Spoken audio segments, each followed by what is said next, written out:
Good evening. My name is Wolfson, and I was told that I'm here to chair the dinner. And I must say that it's a tremendous pleasure to be here back in Queens, to see so many of our old chaverim, our current chaverim, here to honor the JHC.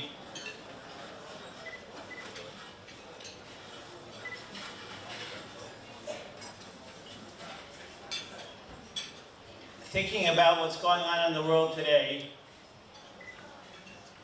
all the craziness and anti-Semitism raising its ugly head, I think it's safe to say there's never been a more appropriate time for the JHC's work for connecting Yidden back to their heritage, to their Jewish pride, and to the Torah.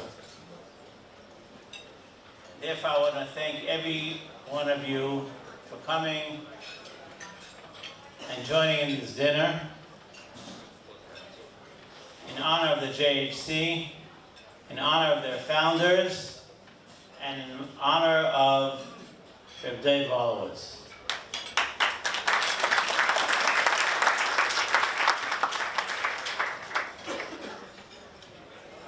And thinking about what to say about Reb Dov is really not an easy task. He's a man that I would say, Mrs. Wolowitz, excuse me, we had a romance. We loved each other. I loved him, and I think he loved me. We were very, very close. I encourage you. How do you describe Reb Dov? He was a great man. But what is a great man? It's a book that they put out on our Freifeld that they tell over a story there.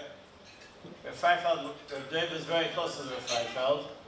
He was a friend, he was a Talmud. And there's a story that they write there that Reb Freifeld was going to Eretz Yisrael, and his Rebbe, Reb Hutner, asked him to meet the Chazon Ish, and they have there a few things that the Chazon Ish said to Reb Freifeld that they spoke about, and one of the things they talked about was, what is a gadol? What is a great man? And Reb Freifeld and the Chazon Ish said to Reb Freifeld something very cryptic. He said it in Yiddish, I'll translate. A great person, a gadol, is like a circle. The more you put into the circle, the greater the gadol is. Very cryptic description of what a gadol is. There is a Reb Shimon Shkop, the beginning in his Akdama to a Sefer Shari Yesher, that he says there, he questions that on the one hand we know that we all are commanded as Jews, you have to love your friend as yourself, and another commandment, you have to follow Hashem's ways, just like Hashem, Kaviyachol, his whole existence is to do good for others, so too we have to do good for others. But on the other hand, it says, Chayecha Kodmim. We know that if there are two people walking in the desert, you have one Kiton Mayim, one canteen of water. Your life comes first. Your physical life comes first before your next person. How do you reconcile these two? Reb Shimon Shkop goes on to say that everybody's definition of ani, I, is different. You have the most basic, what he calls a lowly person, who his whole existence, his whole I, is his physical self. Then you have the next person who's a little bit higher, that his whole existence is himself and his nefesh. Then he says you have a third person whose I is himself and his family. And he says then you have the person that lives his life like Hashem wants him to live, that his whole life, his whole ani, his whole existence is Klal Yisrael. And Rav Shimon Shkopzer says a beautiful thought. Hillel HaZaken said, Im ein ani li mili, if I am not worried about myself, who will be worried about me? Ulachshani la'atzmi, but when my I, my ani, is just about myself, ma ani, what am I worth? In other words, he says that a great person, the way Hashem wants us to live his life, is somebody who encompasses the maximum of others in his self. I can think of no greater description for Reb Dov, who we all miss so much, than a person whose tremendous, tremendous heart, tremendous mind, included everybody in his self. Together with Marilyn, Mrs. Wolowitz, who she told me at the Shiva, amazing thing. One thing I'll tell you, I was always there by Dov's side. Whatever he did, I was there to support him. And this is a lady who has her own accomplishments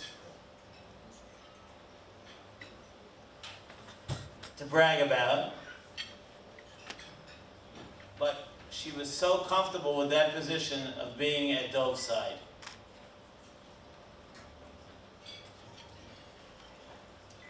Dov's azus de kedusha, his brazenness for the right things, for the holy things we all know, experience. I'm sure whoever knew him knows it, experienced it. I remember a couple of years ago, I was sitting in a meeting. I'm not a busy guy. It happened to be I was busy that day. And Dov was calling me, and I'm embarrassed to say I didn't answer his call right away. He raised heck to find me.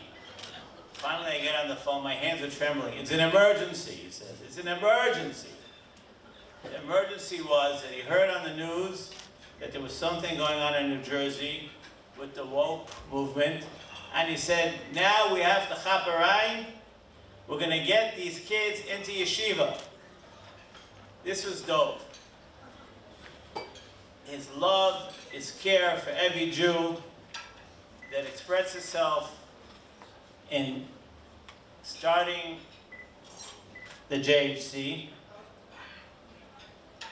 together with his partner, lifelong partner and friend Eddie.